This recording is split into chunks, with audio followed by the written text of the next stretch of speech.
इस सीजन का पार्ट 1 हमारे चैनल पे अपलोडेड है, लिंक आपको डिस्क्रिप्शन में मिल जाएगा। हमने देखा था कि रे के पास एक शक्ति है जो उसे एक हादसे के बाद मिली। इस शक्ति की मदद से वो दूसरों को छू कर न सिर्फ उनके मन की बात जान जाता था बल्कि उनकी लाइफ के बारे में भी उसे सब कुछ पता चल जाता था। और इसका नुकसान ये था कि उसे साथ ही शरीर में करंट महसूस होता है और इस वजह से उसका दिल कमजोर हो गया। रे के साथ उस हादसे के वक्त उसकी हीरोइन रिन थी और डॉक्टर को लगता है कि वही सीन रिक्रिएट करके रे सही हो सकता है, पर इस चक्कर में रिन के क्लोज होते हुए उसे रिन से कब प्यार हो गया वो खुद नहीं जानता। रे रिन को छोड़ने उसके घर आता है जहाँ वो रिन को बताता है कि 12 साल पहले जिस बच्चे की तुमने जान बचाई थी वो मैं था, और फिर उसका हाथ पकड़कर अपने सीने पे रख लेता है। पर इससे कोई खास फर्क महसूस नहीं होता, तो वो रिन से पूछता है तुमने 12 साल पहले मेरे साथ क्या किया था। वो बताती है कि मैंने अपने मुंह से तुम्हें सांस दिलाने की कोशिश की थी। ये सुनकर रे अपना चेहरा उसके चेहरे के करीब लाता है। रिन समझ जाती है वो क्या करने वाला है, तो वो रे को अपने घर से जाने का कहती है और तब ही कोई उन दोनों की पिक्चर्स बना लेता है जो अगले दिन ऑफिस के सब वर्कर्स को कोई मेल भी कर देता है। इस वजह से रिन की बॉस उसे बहुत डांटती है। वो कहती है तुम अपने एम्प्लॉय के साथ इतना फ्रैंक रहती हो और इससे हमारे ब्रांड का नाम भी खराब हो रहा है। बॉस की बातें सुनकर रे रिन को बचाते हुए कहता है हम सिर्फ काम के लिए साथ थे। रिन उसकी बात को इग्नोर करते हुए बॉस से कहती है मैं अब इन बातों का ख्याल रखूंगी और अगर दोबारा ऐसा हुआ तो मैं खुद जॉब छोड़ दूंगी। रे कुछ देर बाद रिन के ऑफिस में फ्रूट्स लेके आता है, लेकिन रिन उसे बिल्कुल खास नहीं डालती। रे उसे कहता है आज तुम्हारी मीटिंग भी है, तो रिन जो गुस्से में भरी बैठी थी अपना सारा गुस्सा उस पर निकालते हुए कहती है तुम मेरे सेक्रेटरी बनने की कोशिश मत करो, मैं जानती हूँ मुझे क्या करना है। उसका बर्ताव देख के तो रे का मुंह ही लटक जाता है। रे को उदास देख उसकी कोवर्कर प्रो हमदर्दी करने का नाटक करने आती है, जिसे छू के रे पे रिवील हो जाता है कि इन दोनों की पिक्चर्स लीक करने वाली और कोई नहीं बल्कि प्रो ही है। प्रो ने उन दोनों की पिक्चर्स अपनी एक एम्प्लॉय के जरिए रे के मोबाइल से चोरी की थी। प्रो रिन से जेलस है, इसीलिए उसने रिन की पिक्चर्स लीक करके उसे बदनाम करने की कोशिश की। ऑफिस में सबके जाने के बाद रिन की अचानक तबीयत खराब हो जाती है, तो वो हॉस्पिटल चली जाती है। रे को पता चलता है तो वो तुरंत हॉस्पिटल पहुंचता है, जहाँ डॉक्टर उसे बताता है कि रिन का स्टमक स्पाइसी फूड खाने और काम के प्रेशर की वजह से बहुत ज्यादा खराब हो गया है। रिन को डॉक्टर ने स्लीपिंग पिल्स दी थी, इसलिए वो गहरी नींद में सो रही थी। डॉक्टर के जाने के बाद रे रिन के पास बैठकर उसका हाथ पकड़ लेता है। उसका हाथ पकड़ते ही रे को पता चलता है रिन की जब तबीयत खराब हुई थी तो वो पहले रे को कॉल करने वाली थी, लेकिन फिर उसने टैक्सी को कॉल की और हॉस्पिटल आ गई। अगले दिन रे रिन को डिस्चार्ज होने के बाद उसके घर ले आता है। घर आके रिन एक डमी को देख रेयान कहकर उससे बात करने लगती है। रे ये देख काफी हैरान होता है। फिर उसका मूड ठीक करने के लिए उसे बाहर घुमाने ले आता है, जहाँ आकर वो रे को बताती है रेयान मेरी बड़ी बहन थी जिसे मरे हुए 2 साल हो गए हैं। वो कहती है रेयान ने हमेशा मुझे सपोर्ट किया और जब मैं हायर स्टडीज मुकम्मल करके वापस थाईलैंड आई तो रेयान ने ही मुझे ये डमी गिफ्ट की थी, इसलिए मुझे जब भी उसकी याद आती है मैं उस डमी से बातें करती हूँ। रे उससे पूछता है क्या रेयान यहाँ मरी थी, तो रिन कहती है उसने आत्महत्या की थी, जिस पर सब शौक थे क्योंकि वो ऐसी नहीं थी, लेकिन मेरे अलावा कोई भी उसकी आत्महत्या की वजह नहीं जानता। वो रे को बताती है कि रेयान ने मरने से पहले उसके लिए एक लेटर लिखकर उसे बताया था मुझे किसी से प्यार हो गया, लेकिन वो आदमी शादीशुदा था। ये जानने के बाद उससे बर्दाश्त नहीं हो पाया, इसलिए उसने आत्महत्या कर ली। रेयान की बातें करके रिन रोने लगती है, तो रे उसे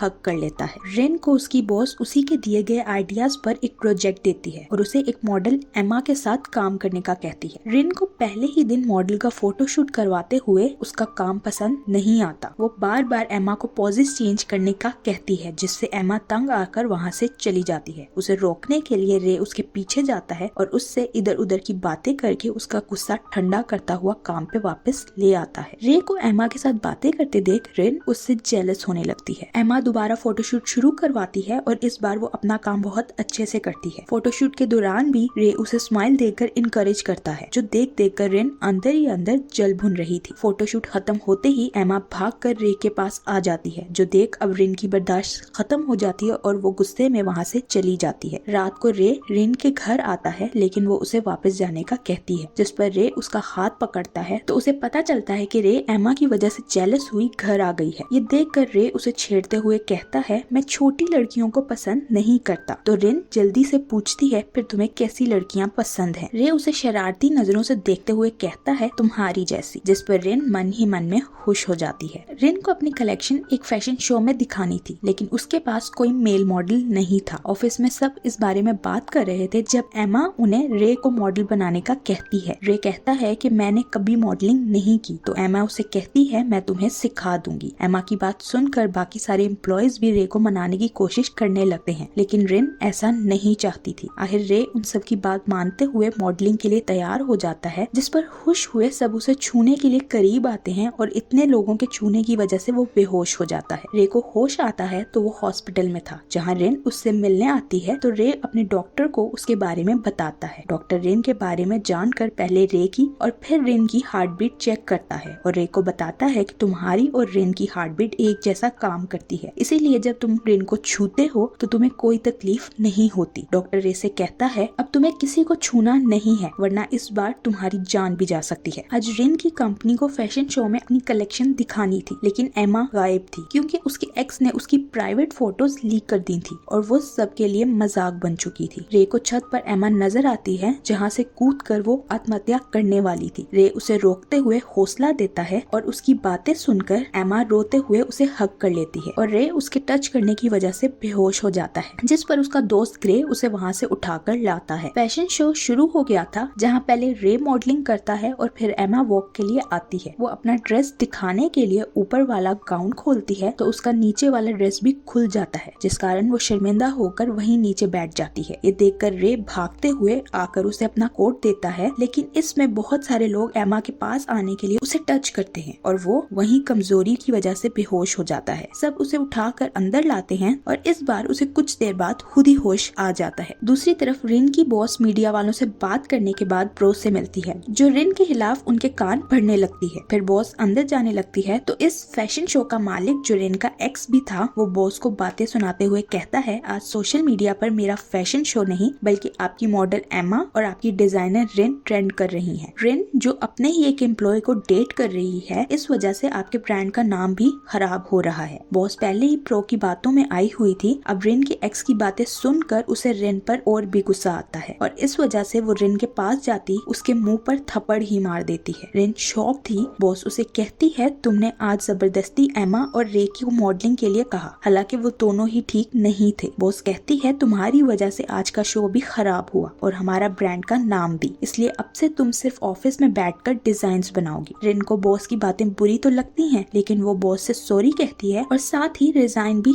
कर देती है। उसके रिजाइन का सुनकर बॉस के तो होश ही उड़ जाते हैं, क्योंकि उसकी कंपनी में रिन ना सिर्फ सबसे अच्छी डिजाइनर थी बल्कि वही इस कंपनी को चला रही थी। रे ऑफिस आता है तो जेनी उसे सोशल मीडिया पर उसकी और रिन की पिक्चर्स दिखाती है, जिस पर लोग रिन के बारे में बुरी बातें कर रहे थे। तभी वहाँ से प्रो गुजरती है तो रे उसको रोककर कहता है ये सब तुमने किया है। प्रो कहती है रिन ने पास्ट में मेरे साथ बहुत बुरा बर्ताव किया, उसे मेरा काम भी पसंद नहीं आता था, जिस पर वो मेरी इंसल्ट करती थी। इसी दौरान रिन अपने सामान लेकर अपने ऑफिस से बाहर आती है और प्रो की बातें सुनकर उससे माफी मांगती है, लेकिन वो रिन को इग्नोर करके वहाँ से चली जाती है। फिर रिन उन सबको अपने रिजाइन के बारे में बताती है, जो सुनकर सब दुखी हो जाते हैं। अगले दिन रे बॉस के सामने प्रो का असली चेहरा लाता है और उसे बताता है एमा का ड्रेस प्रो ने जानबूझकर खराब स्टिच किया था ताकि इसका इल्जाम रिन पर आए। वो अपनी और रिन की फोटोज के बारे में भी बॉस को बताता है। इस गंदे खेल के पीछे भी प्रो का हाथ ही था। ये सब सुनकर प्रो पूछती है क्या तुम्हारे पास इसका कोई सबूत है, तो रे उसे सारे सबूत दिखा देता है। बॉस के सामने हकीकत आने पर प्रो रे को कहती है तुम सिर्फ यहाँ पर एक एम्प्लॉय हो, इसलिए ड्रामा बंद करो। तो रे अपना एम्प्लॉय कार्ड उतार देता है और कहता है मैं तुम्हारे जैसे लोगों के साथ काम नहीं करना चाहता जो दूसरों को नुकसान पहुँचाते हैं। बॉस को भी सारी गेम समझ आ जाती है और वो प्रो को जॉब से निकाल देती है। रिन कुछ दिन के लिए घर से दूर एक जगह आई थी। रे उसे ढूंढने की कोशिश कर रहा था। एक दिन रिन अपने सोशल मीडिया पर एक छोटी बच्ची की वीडियो पोस्ट करती है, जिसके जरिए रे उसकी लोकेशन ढूंढ लेता है। रिन अकेली बैठी रे को याद करके खुद से बातें करते हुए कह रही थी पहले तो तुम मुझे कॉल्स कर करके तंग करते रहते थे, लेकिन अब तुम कहाँ हो। रिन को पीछे से रे की आवाज आती है मैं यहाँ हूँ। तो रिन मुड़ कर देखती है जहाँ रे खड़ा था। रे उसे देखकर खुशी से हक कर लेता है। रिन रे को बताती है मैं अपना ब्रांड मार्केट में लाना चाहती हूँ, जिसका नाम मैंने रिन रखा है। रिन की बात सुनकर रे उसे उसके ब्रांड के लिए लोगो बनाकर देता है, जो एक बटरफ्लाई थी। रिन उससे पूछती है क्या तुम मेरे ब्रांड के लिए मेरी मदद करोगे, तो रे हाँ कहता है। फिर रे रिन के सामने अपना लव कन्फेस कन्फेस करता है तभी बारिश होने लगती है। रे खुद को ठीक करने के लिए रिन को किस करने लगता है, लेकिन उसी वक्त वहाँ मौजूद छोटी बच्ची उनको आवाज देती है, जिस कारण उन दोनों का रोमांस शुरू होने से पहले ही खत्म हो जाता है। अगले दिन दोनों वापस आ जाते हैं। रिन अपने ब्रांड पर काम शुरू करती है, लेकिन इतना काम होने की वजह से वो काफी थक जाती है। ये देखकर रे अपनी पहली टीम को बुलाता है, जिनमें ग्रे, टॉप, जेनी और कार्डी शामिल थे। उन सब ने पिछली कंपनी को रिजाइन कर दिया था क्योंकि वो रिन के साथ काम करना चाहते थे। रिन उन्हें कहती है, मैं अभी तुम लोगों की पहली कंपनी जितनी सैलरी अफोर्ड नहीं कर सकती, लेकिन उन्हें इस बात की कोई परवाह नहीं थी। अगले दिन रिन रे के साथ टुल नामी एक आदमी से मिलने जाती है और उसे देखते ही एक्साइटेड हुई हक कर लेती है, जो देख रे का जेलस होना तो बनता था। रिन रे को बताती है, ये मेरा बहुत अच्छा दोस्त और थाईलैंड का बेस्ट फोटोग्राफर है जो मेरे ब्रांड के लिए फ्री में शूट करेगा। रिन के डिजाइन किए हुए कपड़ों की शूटिंग के लिए ग्रे और उसकी एक दोस्त मिकी को बुलाया गया था। टुल उन दोनों का फोटोशूट कर रहा था, तभी अचानक बारिश होने लगती है। टुल उनका फोटोशूट बारिश में भी जारी रखता है और रिन टुल के साथ एक ही छाते के नीचे खड़े होकर उसकी मदद कर रही थी। रिन को टुल के इतने करीब देखकर रे को अच्छा नहीं लग रहा था। तभी रे को जेनी से पता चलता है टुल और रिन रिलेशन में भी थे, लेकिन टुल को अमेरिका जाना था, इसलिए उन दोनों का ब्रेकअप हो गया। ये सब सुनकर रे दुखी होकर वहाँ से चला जाता है क्योंकि उसे लग रहा था अब उसकी दाल नहीं गलने वाली। रात को रे रिन से मिलने आता है, जो टुल के साथ घूमने के लिए शहर से बाहर जा रही थी। रे उसके करीब आकर उससे पूछता है, क्या तुम टुल को पसंद करती हो? तो रिन कहती है वो परफेक्ट है और उसे कोई नापसंद कर ही नहीं सकता। फिर रे उससे पूछता है, तुम्हारे लिए टुल ज्यादा इम्पोर्टेंट है या मैं? लेकिन रिन उसका कोई जवाब नहीं देती। तो रे उसके और क्लोज आकर उसे किस करने ही वाला था जब पीछे से टुल आकर रंग में भंग डाल देता है और रे की रिन को किस करने की विश एक बार फिर अधूरी ही रह जाती है। रिन के वापस आने के बाद वो सब लोग फिर से काम करने लगते हैं और अब उनकी ऑनलाइन शॉप पर सेल्स बढ़ रही थी, लेकिन एक कस्टमर ने उनकी प्रोडक्ट के नीचे कमेंट किया था, आप किसी दूसरे ब्रांड के डिजाइन कॉपी कर रहे हैं। ये देखकर वो परेशान हो जाते हैं क्योंकि ब्रांड के स्टार्ट में ऐसी चीजें उनका काम खराब कर सकती हैं। रिन परेशान हुई अकेली बैठी रो रही थी। जब रे उसके पास आता है तो वो रे से कहती है, मैं इतना सब करके भी कुछ नहीं कर पा रही और मेरे पास अपने एम्प्लॉयज को सैलरी देने के लिए भी पैसे नहीं हैं। रे उसे कहता है, मैं किसी को जानता हूँ जो तुम्हारी मदद कर सकता है। रे उसे अपनी एक आंटी के पास ले जाता है। वो उनसे रिन की कलेक्शन को अपने मैगजीन में पब्लिश करने का कहता है, लेकिन वो मना कर देती है। रिन उनके मना करने पर चली जाती है, लेकिन रे एक बार फिर आंटी से रिक्वेस्ट करता है तो आंटी उसे कहती है, रिन के सारे डिजाइन कॉपी हो चुके हैं, लेकिन सिग्नेचर डिजाइन जो कि एक रेनकोट था अभी भी तुम्हारे हाथ में है, जिसे इस्तेमाल करके तुम अपना ब्रांड ऊपर ले जा सकते हो। रिन के रेनकोट के डिजाइन की अचानक से सेल्स बहुत बढ़ जाती है। ग्रे सोशल मीडिया पे देखता है तो उसे पता चलता है रिन के इस डिजाइन को एमा ने पहनकर उसकी क्वालिटीज बताकर लोगों से उसे बाय करने के लिए कहा था। ये देखकर रिन एमा को कॉल करती है और उसे अपने ब्रांड की प्रमोशन करने पर थैंक यू कहती है। एमा उसे कहती है, तुम्हें मुझे नहीं बल्कि रे को थैंक यू कहना चाहिए क्योंकि उसी ने मुझे ये करने के लिए कहा था। रिन उसकी बात सुनकर चुप हो जाती है क्योंकि रे ने उसे इस बारे में कुछ नहीं बताया था। रे को पता चल गया था कि इस बार भी रिन का काम खराब करने वाली प्रो है। रे के उसे मिलने पर प्रो से कहती है, मैं तुम्हारी हकीकत जान चुकी हूँ कि तुम किसी को भी छू कर उसके बारे में सब जान सकते हो। वो उसे धमकी देते हुए कहती है, मैं ये सब रिन को बता दूंगी क्योंकि वो तुम्हारी इस शक्ति के बारे में नहीं जानती। रे उसकी धमकी में आ जाता है क्योंकि अगर रिन को इस बारे में पता चल जाता तो वो रे को छोड़ देती। रिन के पिता हॉस्पिटल में थे और इस बारे में रिन के भाई उसे कॉल करके बताते हैं तो वो रे के साथ हॉस्पिटल जाती है। रे उनके हाथ को टच करके पता लगा लेता है कि रिन के पिता को होटल के बिजनेस में लॉस हो रहा था, जिसके स्ट्रेस लेकर वो इस हाल में पहुंच गए थे। डैड ने अपने बेटे से रिन को इस बारे में बताने से मना किया था क्योंकि अगर उसे बिजनेस के लॉस का पता चल जाता तो वो जरूर उनकी मदद करने की कोशिश करती, इसलिए वो चाहते थे रिन अभी अपने ब्रांड का नाम बनाने पर फोकस करे। रे ये सब जानकर रिन को बता देता है, जिस पर वो पूछती है, तुम्हें ये सब कैसे पता चला? पर वो कोई जवाब नहीं देता। रिन के पिता हॉस्पिटल से डिस्चार्ज कर दिए गए थे। वो पिता को बताती है होटल की प्रमोशन की वीडियो रे ने बनाई थी। तो पिता उसे कहते हैं, ये लड़का तुम्हारी बहुत परवाह करता है। वो रिन से पूछते हैं, क्या तुम भी उसे पसंद करती हो? तो रिन उन्हें कोई जवाब नहीं देती, लेकिन हम तो जानते हैं कि इसकी खामोशी का क्या मतलब है। रिन के रे से मिलने ना आने पर रे को जेनी से पता चलता है कि वो टुल के साथ थी। उसे छूने पर रे को पता चलता है टुल ने रिन को प्रपोज कर दिया है और रिन ने भी उसकी रिंग देखकर अपना हाथ आगे बढ़ा दिया है। ये देखकर वो जेनी से अपना हाथ छुड़वाकर भागता रिन के पास जाता है तो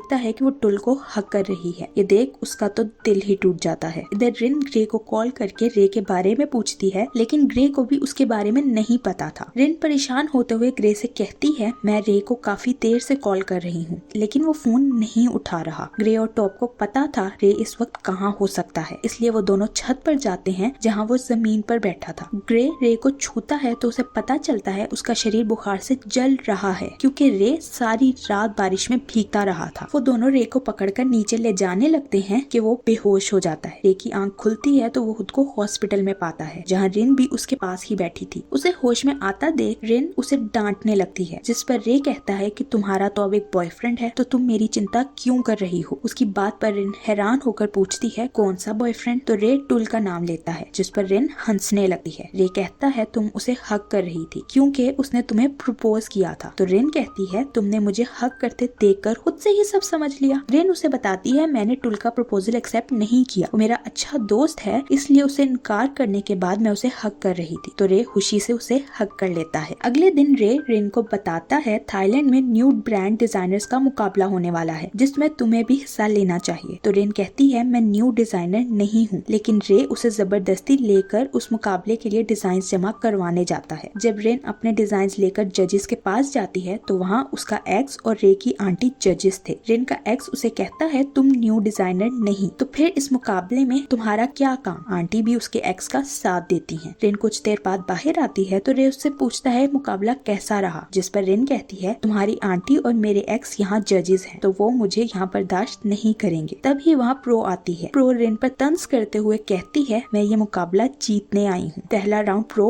जीत जाती है। दूसरे राउंड के लिए सब डिजाइनर्स को एक टास्क दिया गया था, जिसमें अमेरिका से आए एक आदमी जेम्स ने सब डिजाइनर्स के बनाए गए ड्रेसेस में से एक ड्रेस को चूज करना था। रे उस आदमी को छू कर उसकी पसंद नापसंद के बारे में जानकर रिन को बताता है, इसलिए घर आते ही बेहोश हो जाता है। तो उसके दोस्त उसे हॉस्पिटल ले जाते हैं। रिन जेम्स की पसंद के मुताबिक ड्रेस डिजाइन करती है। अगले दिन जेम्स उसका ड्रेस चूज करके ये राउंड रिन के नाम करता है। मुकाबले के आखिरी राउंड के लिए 10 ड्रेसेस बनाने के लिए 1 वीक का टाइम दिया गया था। दूसरी तरफ रे को डॉक्टर इस शर्त पे हॉस्पिटल से जाने देता है, अगर वो दोबारा किसी को टच नहीं करेगा। रे डॉक्टर से वादा करके वापस आता है, लेकिन जब उस मुकाबले के आखिरी राउंड के बारे में पता चलता है तो वो एक बार फिर अपनी सेहत को इग्नोर करते हुए मुकाबले के उस जज के पास जाता है जो रिन का एक्स था। रे उसे छूता है तो उसे पता चलता है मुकाबले के सब जजेस प्रो को जिताना चाहते हैं। रे रिन को इस बारे में बताता है और उसे मुकाबले को छोड़ने का कहता है, लेकिन रिन इतनी दूर आके पीछे नहीं हटना चाहती थी। मुकाबले का आखिरी राउंड शुरू होता है और सब डिजाइनर्स अपने डिजाइन किए हुए ड्रेसेस शो करते हैं। मुकाबले के रिजल्ट अनाउंस होने से पहले प्रो मन ही मन में अपनी जीत का जश्न मनाती है। रिजल्ट अनाउंस किए जाते हैं तो प्रो हक्का बक्का रह जाती है कि विनर वो नहीं बल्कि रिन थी। मुकाबले के बाद जब रिन अपनी टीम के साथ अपनी जीत सेलिब्रेट कर रही थी, तभी प्रो वहाँ आकर कहती है, तुम नहीं जीती बल्कि तुम्हें रे ने अपनी शक्ति की मदद से जिताया है। रिन को उसकी बात का विश्वास नहीं होता, इसलिए वो रे से पूछती है तो वो डरते हुए हाँ कहता है। रिन को गुस्सा आता है और उसे कहती है, तुम दूसरों के राज जानकर मुझे बताकर धोखा देते रहे। रे अपनी सफाई देते हुए कहता है, मैं सिर्फ तुम्हारी मदद करना चाहता था। तो रिन कहती है, अगर तुम वाकई मेरी मदद करना चाहते हो तो मेरी जिंदगी से निकल जाओ। ये सुन के रे बहुत उदास हो जाता है। इससे पहले कि वो कुछ कहता, रिन उसे छोड़कर जा चुकी थी और प्रो रे और रिन से अपनी हार का बदला लेने में कामयाब हो जाती है। रिन रे की आंटी के पास आती हैं और उन्हें कहती हैं, मैं सब जान चुकी हूँ कि रे ने आपको मुझे इस मुकाबले का विनर बनाने के लिए कहा था। आंटी कहती हैं, रे ने मुझे सिर्फ ये कहा था मैं मुकाबले में फेयर रिजल्ट दूं। वो उसे बताती हैं, रे को तुम पर विश्वास था कि तुम अपनी मेहनत के बल पर ये मुकाबला जीतोगी। रे रिन के जाने के बाद बाहर जाता है, जहाँ बहुत तेज बारिश हो रही थी, लेकिन उसे किसी भी चीज का होश नहीं था। वो बारिश में खड़ा होकर एक बार फिर खुद पर बिजली गिरने का इंतजार कर रहा था, ताकि वो इस शक्ति से जान छुड़ा सके। दूसरी तरफ रिन सच जाने के बाद रे के पास आकर उससे अपने किए की माफी मांगती है, लेकिन रे पर उसकी बातों का कोई असर नहीं हो रहा था। ये देखकर रिन उससे अपना लव कन्फेस करती है तो रे उसे किस कर लेता है। रे को पता चलता है रिन को बारिश में किस करने से उसकी शक्ति भी खत्म हो गई थी, जिस पर वो बहुत खुश था। और यहीं इसी हैप्पी एंडिंग पे ये ड्रामा खत्म हो जाता है। Thank you for watching.